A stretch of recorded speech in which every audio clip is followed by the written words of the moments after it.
আসসালামু আলাইকুম সবাইকে। আজ আমি বানাতে যাচ্ছি উইস্টেরিয়া ফুল, তাও আবার শপিং ব্যাগ দিয়ে। সো দেখতে থাকো আমি কীভাবে ফুলটা কেটে নিচ্ছি। আমার মনে হয় এই প্রসেসে ফুল বানানো সবাই জানে, এটা খুবই easy. Please ignore my background sound, বাইরে অনেক ঝিঝি পোকা ডাকতেছে।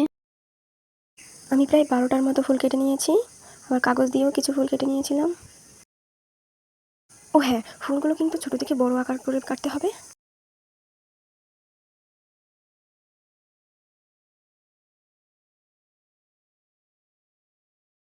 শপিং ব্যাগ দিয়ে বানালে কিন্তু অনেক সুন্দর লাগে এই ফুলগুলো। এরপর আমি শুয়ে একটি লম্বা করে সুতো নিয়ে নিয়েছি, তারপর ফুলগুলো একটি একটি করে গেঁথে নিচ্ছি। ফুলগুলোকে এরপর দড়িতে একটু নির্দিষ্ট দূরত্ব রেখে গ্লুগান দিয়ে আটকিয়ে দিতে হবে। একই রকমভাবে আমি অনেকগুলো ফুল বানিয়ে নিয়েছি। তো এইগুলো কেমন লাগলো তোমাদের তা অবশ্যই কমেন্টে জানাবে। আর আমার চ্যানেলটিকে লাইক, সাবস্ক্রাইব, ফলো করতে ভুলবে না। আজ এই পর্যন্তই, বাই বাই।